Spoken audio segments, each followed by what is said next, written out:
Hey everyone, welcome back to the Startup Sense podcast. This is your host, Jonah Lupton. Of course, we're going to bring you another great episode in a minute here. Just want to do some housekeeping. If you listen to the show and you enjoy the show or you hate the show, whatever it might be, feel free to shoot me an email at jonahlupton@gmail.com. I love hearing from everyone. Today's guest is Paul Hadfield. We actually connected on LinkedIn a couple months back when I asked if anyone would like to be on the show, but in particular had started a business, a successful business, without actually finishing college. And a few people responded, and I booked all three of them. And Paul is actually our first guest today, so that's going to be one of the topics that we cover. He is the co-founder of a company called Revzi. The website is revzi.com. That's revzi.com. And they essentially build software to help the restaurant and retail industries accelerate profits. And we'll talk more about that in a second. The company's about 12 people right now, based in Chicago. They have not raised any outside capital, so the company's strictly bootstrapped through Paul and his founder. This is their second successful business. Let's welcome Paul to the show. Paul, how are you, man? I'm doing wonderful. Really appreciating you having me on. Absolutely, man. Thanks for joining us today. So, a lot of things to cover. Let's start off with, what does your company do? Yeah. So our company works primarily with small to medium-sized businesses, and the way that we work is twofold. First and foremost, we help small businesses build their brand online through social media, and we've developed software that actually tracks customers all the way into their doors. So we could help a business not only grow their online presence, but track how many people are seeing them on Facebook and actually coming in to purchase something. So the latter half of what we do is our software integrates with point of sale systems to capture that data about who their customers are, what's bringing them in, and for restaurants specifically, how is their staff performing while customers are in the door. So as we like to say, we help small businesses compete in a big business world by using technology to our advantage. So our main goal is to help small businesses thrive. Can you give us some examples of some businesses that you work with? Are there any like national or retail chain names that we would recognize? So I don't know if I'd be able to give an example that everybody listening would know or be extremely familiar with, but we have about 1,200 clients currently as it stands. Most of our clients operate between 1 to 3 locations, whether that be restaurants or retail stores or salons or even auto parts stores. But we really don't work with too many national names. So, and that's really where we've found our niche, is because the larger companies have built software that is similar to what we have. They have teams of people that do what we have.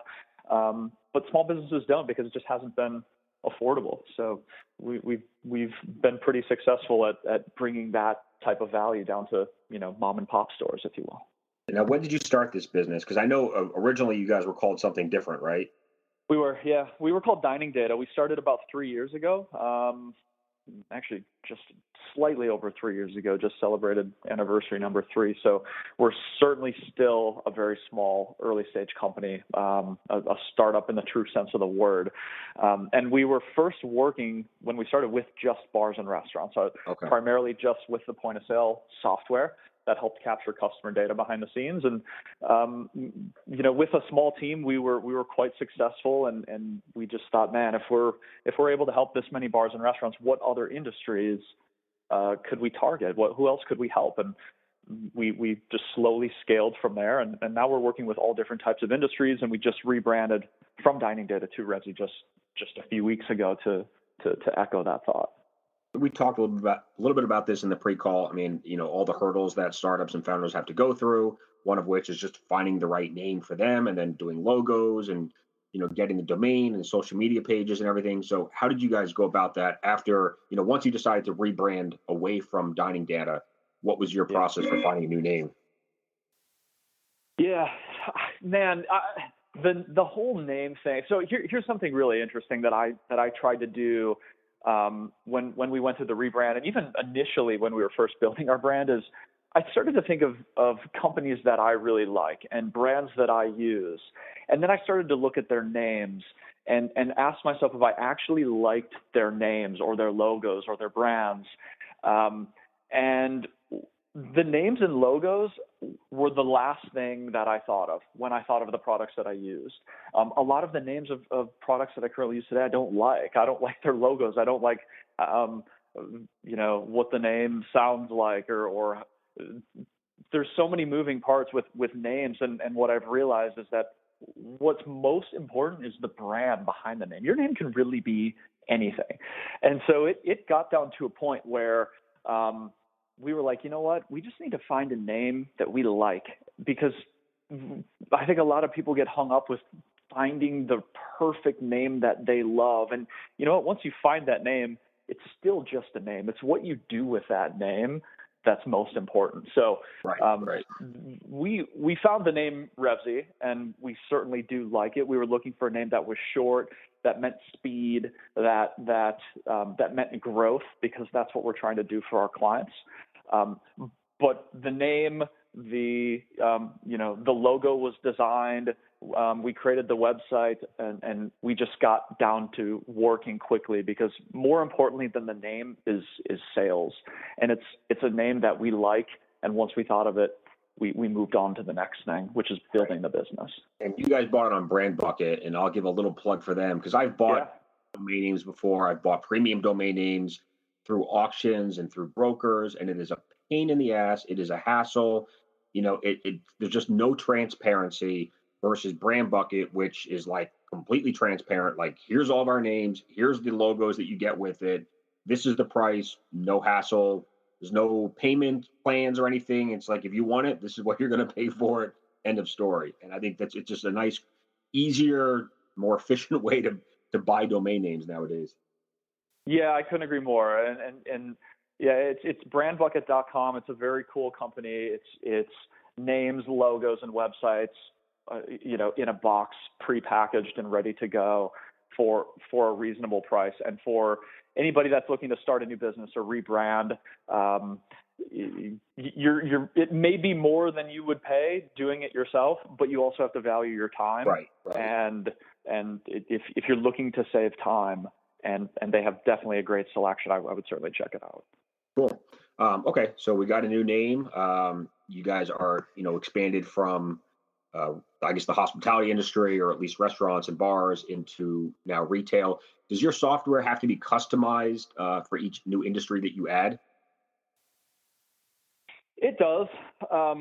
In a sense, it certainly depends on the current point of sale system that our clients are using, and there's definitely some that we can't work with, but that's something that we're expanding as time goes on.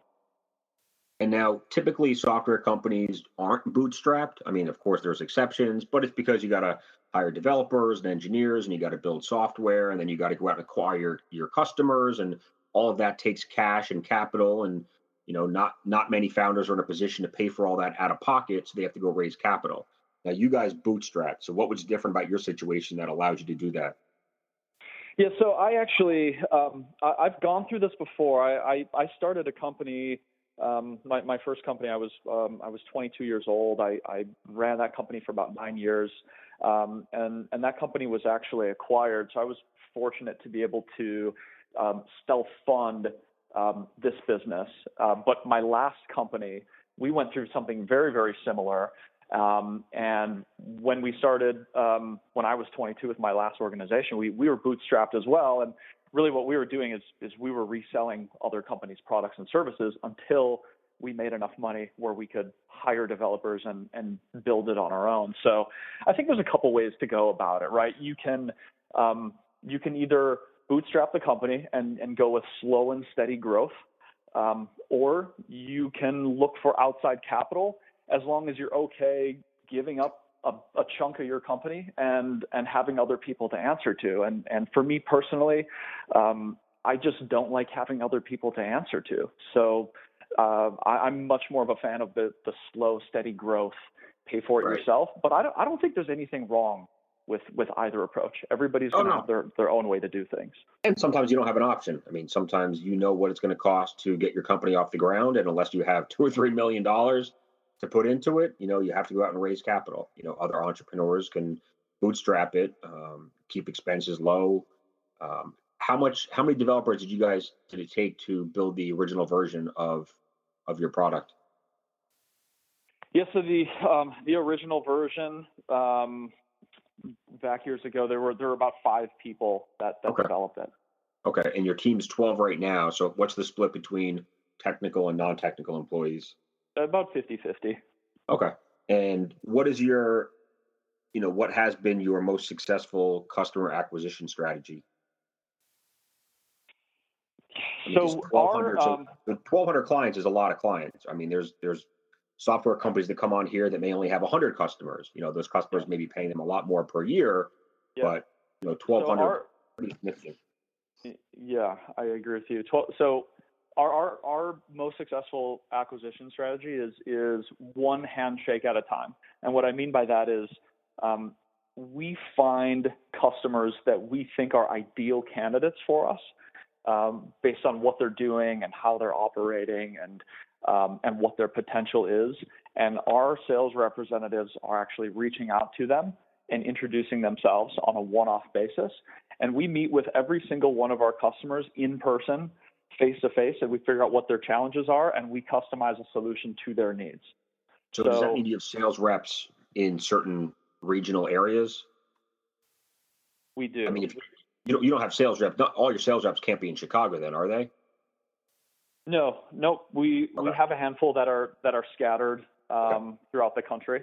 We're actually opening up an office in Denver later this year. We're also opening an office in California later this year, and those offices will help us expand into other regions. And in fact, we have about a dozen or so offices that we're looking to open up in the coming years because this method, as old school as it may seem, I think for our company, what's been most successful is having a very consultative approach.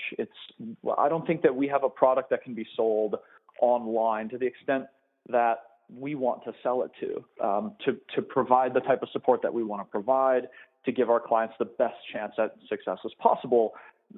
There's a lot of moving parts in order for us to do it right for each one of our clients. So for us, setting the stage with that starts with giving them a local sales rep that they know, that they trust, that they can work with on that local level to start us off on the right foot. This is Jonah Lupton, founder of Joule and host of the Startup Sense podcast. At Joule, we help entrepreneurs and startup founders build, launch, and grow their companies by providing superior technology, marketing, and consulting services. We help clients of all sizes, budgets, and industries. We put our clients in the best position to raise capital, grow revenues, hire employees, and maximize their profits. For more information or to set up a free consultation with our team, please visit our website at joule.net. That's JOOL.net. Would you say the smaller businesses that you guys are typically working with, I think you said kind of 1 to 3 stores or locations is typical, are they less savvy, less tech savvy, and therefore they're not really online looking for software that does anything for them? And you know what? It really depends. In general, without a doubt. But there are certainly some small business owners that we meet with that are light years above and beyond your typical entrepreneur. And I've been extremely impressed with the knowledge that a lot of small business owners have about what's going on in the business world. The fact that all businesses are starting to realize that they need to move into a mobile environment and a social media world, or they'll be left behind in the years to come. This is an interesting stat, and I might butcher it, but I believe it's something like 50% of all Fortune 500 companies have gone out of business in something like the last 20 years, which Wow. is crazy. And what that tells me is that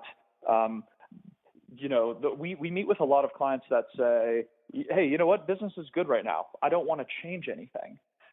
We have a good flow of clients, and we're just going to keep doing what we're doing. You know what? I'm willing to bet that all those Fortune 500 companies that went out of business were telling themselves the exact same thing. So, the takeaway lesson to that is you can either adapt to the changing business environment and try to put yourself out of business, or you can let somebody else do it for you. And that's something that we try to do internally and that we try to stress to our clients, is that the business environment is always changing. And if you're not going to keep up with it, you're going to be left behind. So I think that's a long answer to your original question, which is some people, I think they fall into two buckets. Either A, they know that times are changing, that they need to change, and they're very savvy and they put in the work and the research of understanding what they need to do with their business next. Or B, they know that times are changing, but it's just easier not to do anything, and they're just going to sit back and cross their fingers that they'll be able to ride this wave out. I'm sitting here just Googling some statistics, trying to figure out get the right answer to your statement. And a couple stats that popped up are only 12%. I mean, this is going way back to 1955, but only 12% of the Fortune 500 companies from 1955 still exist. There we go. And there's some other stats in here I'll go through. But yeah, no, absolutely. I mean, if you're not staying ahead of the curve, you are falling behind, and eventually you'll be surpassed by your competitors, and they'll either buy you or they'll just, let you go under. And you know what it is, Jonas? People get comfortable, and everybody does. You get to a place where your business is growing, and you get comfortable, and that is the worst place for any business to be. As soon as you start feeling comfortable, that's when you know you need to change even faster, because you can only be comfortable for so long, because there are hundreds and hundreds of other companies out there that are trying to put you out of business. I would say that retail and restaurant may be the two most competitive business industries out there. Completely agree. What's been the biggest challenge for you guys over the past few years? I think the biggest challenge for us has really been has been finding the right people. I would be willing to bet that is the biggest challenge for a lot of new startups, is finding people that believe in what you're doing, that fit your company culture, that buy into your mission, and really understand what you're trying to do. So what we do is we really try to go with the hire slow, fire fast method, although that's much easier said than done, especially in a startup company.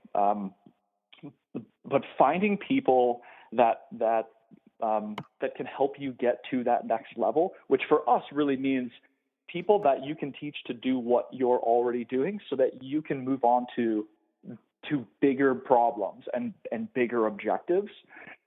That's been the most challenging thing for us, and I think it will continue to be the most challenging thing as we expand. We're extremely confident in our product and in our go-to-market strategy, but that's only half the battle for us. I think the other half of the battle is the people, and I always like to say that our product is our people. When our sales reps are out meeting with clients, how they convey the value of the product to the client, it will ultimately determine whether or not that client sees the value in what we do.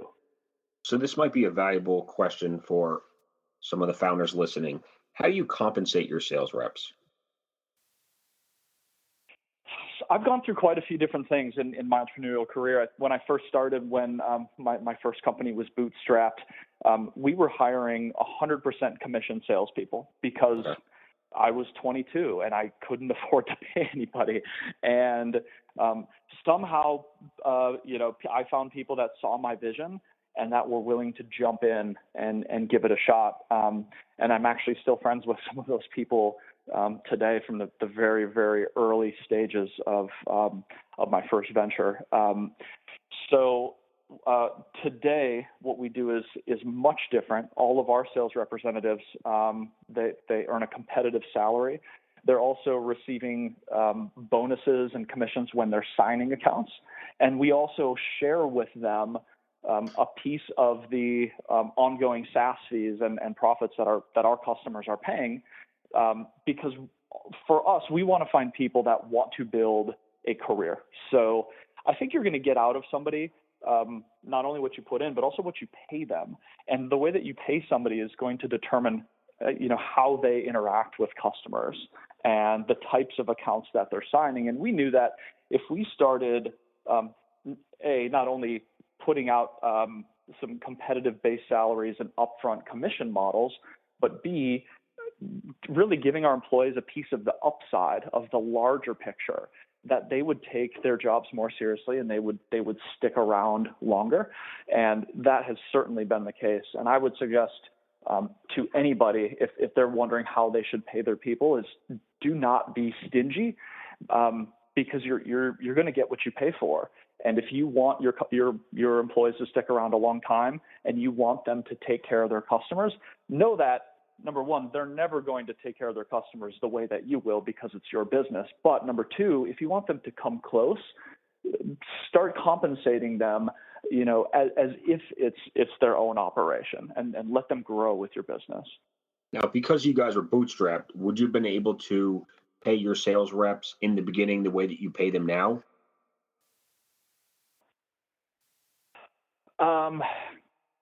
No, our compensation model has definitely increased the longer that we've been around.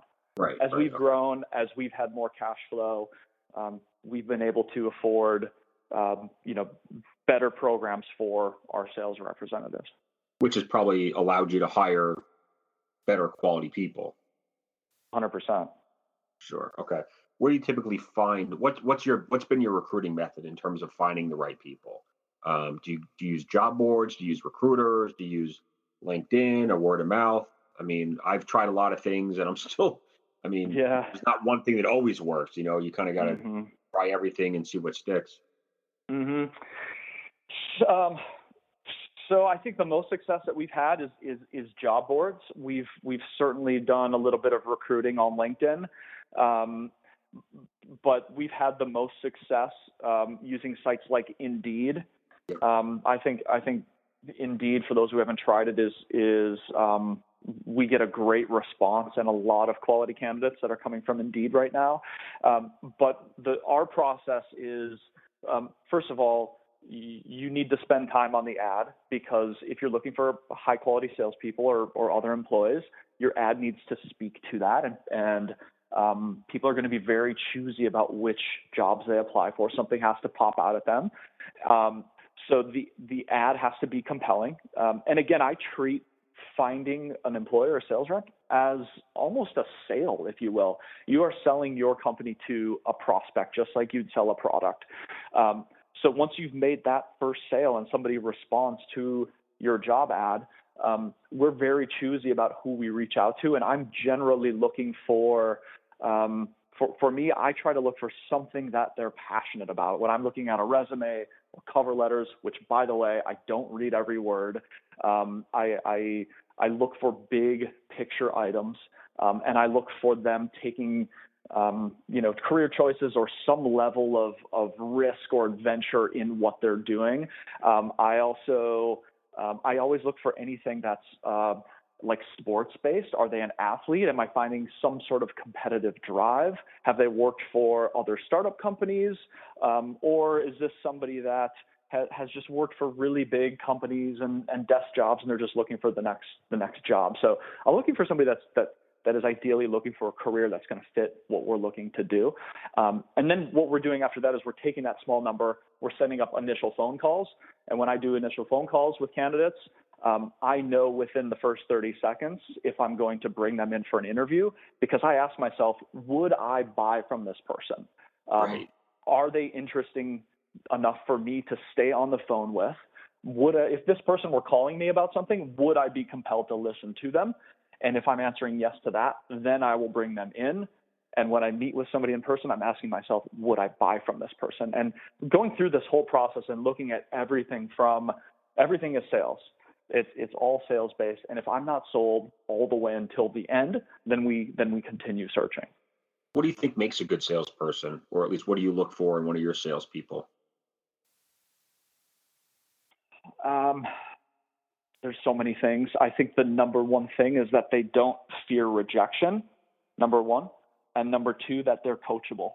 Our best sales reps are, if I ask them to do something or try something, they don't question it. They just do it. And if they get rejected during the process, they don't take it personally. So if you have a, whatever it takes mentality, and trust me, I think everybody's going to get hurt by rejection, but learning how to not take it personally and start to tell yourself that maybe you just caught somebody at the wrong time, on the wrong day. You didn't upset them. It was just the timing of what you were trying to do that upset them, and start training yourself to not take those types of things personally. Getting over rejection quickly is something that's incredibly invaluable and I think a necessity in sales. Let's talk about the topic that we originally connected over, which was you don't necessarily have to go to college to be a successful entrepreneur. So tell us your story. Yeah, so I went to college right after high school. I grew up in a little town called Stillwater, Minnesota, and after I graduated high school, everyone in my high school was going to college because there was what I thought there's just no other way. The people that weren't going to college were the losers. It was like, if you were a normal person, you go to college after high school and you don't question it or second guess it. So like everybody else, I got a bunch of student loans and I went to college. While I was in college, a friend of mine introduced me to a sales company that was 100% commission, kind of work when you want, selling a variety of different things. And I remember I jumped into this job because of its flexibility, but as I started working in sales, I started realizing, like, oh my God, I can just sell. If I can sell and make as much money as I want to, if I get really good at sales, the more I can sell something, the more money that I make. So why do I need a college degree? So I figured I'm just going to get good at sales, and that could fast forward, 3.5 years of my life, and I can start making money today. So I did, and I started being introduced to other salespeople that felt the same way that I did, and I got in a circle of people that were able to make a lot of money that didn't need a college degree. So by the time my friends were graduating from school, I was already on my first business that was doing quite well, and my friends were saddled with student loan debt, and they were taking the first job offered to them out of school because they really didn't have a choice. They had to pay back their debt. And in fact, most of my friends, I'm about to turn 35, most of my friends are just paying off their student loan debt now. And I'm on my second business. So, and I'm not sitting here saying that nobody should go to college. No, of course not. I'm saying that if you want to be a business person, or if you want to do something in sales and marketing, you are going to waste your time and money going to school and collecting a whole bunch of debt, where you would learn more valuable things in your career if you skipped college and you went and interned at a business or with an entrepreneur. 100%, I agree. And that's what when young people that I can tell are very ambitious and their goal is to start a business, I tell them either if you're technical, I mean, not everyone has that technical mindset. I certainly don't. I could never learn how to code, even if, I had the best teacher in the world. At least I don't think so. If you think you can be a technical person, then go online and learn how to code, because there's plenty of these online schools that will teach you. Otherwise, exactly, figure out what industry you want to be in, go intern, work for free for 6 months or a year, learn as much as you can. And maybe then you decide, okay, this is way harder than I ever thought it could be. Maybe this is not for me. So maybe I should go to college. Or, you jump into something, you make some mistakes, you fail in the first couple, and then maybe you get, you hit something big after that. Totally agree. And here's some other interesting stats that I actually looked up, Jonah, right before our call about college. And these are some staggering things. So between 1987 and 2012, the cost of college has risen by 400%. Wow. community college has increased by 200% in the last 7 years. Textbooks have risen by 812% in the last 30 years. The average graduate today owes just under $40,000 in student loan debt, and they typically will have to pay twice that in order to pay it off. And the average salary for a bachelor's degree out of college is $35,000. Right. So you take taxes out, and then all your other bills and expenses, and you're probably left. You could probably pay like $200 or $300 a month towards your loans. Exactly.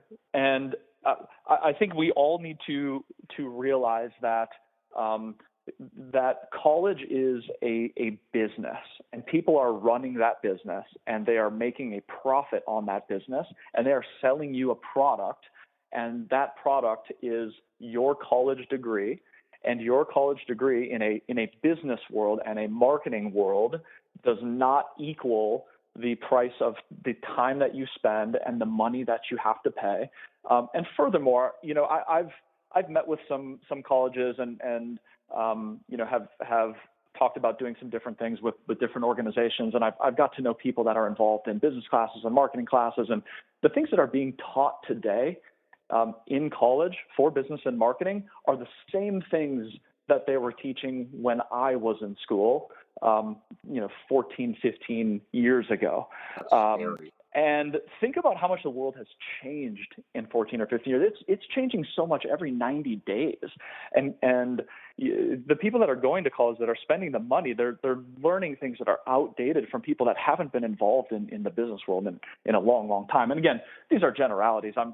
I'm sure there's people with different experiences, but in general, the amount of money spent on college for what you get out of it just doesn't make sense for most people. And what's going to happen is when you get out of college, the debt that you are forced to pay back, you're not going to be able to have a chance to start that business because you're so in debt. You can't afford to take risks and take a few years and start selling a product and putting a company together because you have such a high amount that's owed over your heads every single month, and that business is just not going to happen. So one of the biggest challenges, and it's a fair one, I guess, is when you're an 18-year-old high school grad, you don't really have a lot of skills that a business could use. So as that, trying to find an internship may be very difficult, especially at the company or inside the industry that you're most interested in. Any suggestions? Have persistence. I have a daughter who's 2 years old, and if she were graduating from college or from high school rather this month or next month, and she had an idea of what she wanted to do, I would tell her that before she goes to college, she needs to find the 40 to 75 most influential people in that industry that she's interested in, and reach out to them every 2 to 3 days. Email them, call them, tweet them, send them Facebook messages, and say, "I will work for you for free. I will be your right-hand person. I want to study under you for 6 to 12 months, and you don't have to pay me." And you will learn more in those 6 to 12 months. And no, you won't be getting paid, but guess what? You also won't be racking up debt. You'll learn more than you would in 10 years of college. Without question. I learned more on my first 3 weeks in a sales company than I learned, the 3 to 4 previous years in high school and college. In my head, I'm sitting here going through all the college classes that I took in business and marketing and business management and financial management, everything else. And I'm not sure there was a single thing that I actually learned in college in any of those courses that helped me be a better entrepreneur. No, and the college structure just does not compare to anything in the business world. Where else in the business world are you required to go buy a bunch of textbooks, read them, study them, memorize information, and regurgitate it onto a test and receive a letter grade that determines your success. This is what we're taught to do in school. And then when you come out into the real world, guess what? There's no letter grades or studying or textbooks. It just doesn't exist. And right. I hope that that when my daughter is in high school and when she's in college, I hope that things are drastically different. And I'm guessing that they will be, because for the incredibly rising costs of college tuition and the things that come along with it, like textbooks, and for what you're actually getting out of it, I think there's going to be a major shift. I don't know what the answer for that is. I hope that there's some people listening to this that have a startup that's addressing this issue, or maybe you'll start one. But I think there's a massive opportunity to disrupt the traditional college and university. Oh, for sure. And it's certainly happening already, on small scale still.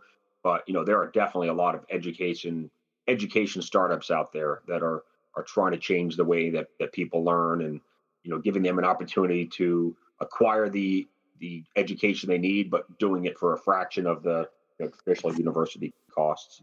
How old were you when you started your first business? I was 22. I might have been 23. Okay. So if you could go back to 22, 23 years old, what advice would you give yourself? Oh, man. Probably a lot of advice, but if you want to pick out one or two things. There's a lot of things that I would tell myself. I would tell myself to be patient, number one, and to realize that there's so much time, and there's no reason to have to rush anything or force anything. I used to think when I was 22 or 23 that if I were my age now, which is 35, which is still not that old, I remember thinking at that time that I would be so washed up by the time I was my age now, which is crazy to think about, because I feel like I'm just getting started. But number one, to be patient, realize that life is long, and there's so much time to do what you want to do. And I think number two is to just enjoy it. I certainly think that I sacrificed some things starting a business at that young of an age, and don't get me wrong, I wouldn't change any of it for the world, but to just be patient and enjoy the ride and enjoy the process of the whole thing. Because, by the way, when I sold my last company, I was way less excited about signing those papers and selling my company as I was the day that I started it. And Really? What it made me realize is, for me, just the adventure of the whole thing of starting a business and growing a business was more exciting than the end result, because it left me with this kind of now what feeling. What am I going to do next? Which is now why I have a new company. So if you don't love what you're doing and the process of what you're doing and how you're doing it, then you really shouldn't be doing it, because I can tell you, if you love what you do and you love what you're building, it is much more gratifying than giving it to somebody else for a check. So last question then will be, to the sale of your previous company, what kind of led up to the decision of, okay, it's time to move on from this business? Was it, the money was just too good to say no to? Was it, I'm ready to tackle a new venture? What was going through your mind? I was ready for something new. I was ready for a change. I got to a point where I wasn't 100% happy with what I was doing. I knew that I wanted to, that I was an entrepreneur, and that I wanted to run a business. But I wasn't as excited as when I first started, and I knew that there was something wrong, and I had to completely shake it up. And my options were either do that within my current company or start from scratch and do something completely new. I try to remind myself of that with little things day to day. If there's not something that I'm excited about, I try to shake it up very, very quickly. Because for me, it's all about loving what you're doing, and growth to me is huge. If I'm not growing at what I'm doing, I might as well not be doing it. Awesome. Great advice to certainly end the interview with. I want to thank you for being a guest today, Paul. Really appreciate it. What's the best way for us to connect with you online? Obviously, we can learn more about the company on the website, revzi.com, but what about you personally? Sure. So you can actually, you can always email me actually at paul@revzi.com, REVZI, or you can find me on twitter.com/paymentspaul, PAYMENTSPAUL. Okay, cool. I'll add those to the show notes so we can connect with you. Well, thank you so much, man. Like I said, really appreciate you being a guest today. Thanks for sharing so much advice. Certainly covered some topics that we haven't had a chance to talk about yet on the show, so I appreciate that. And any final words for us?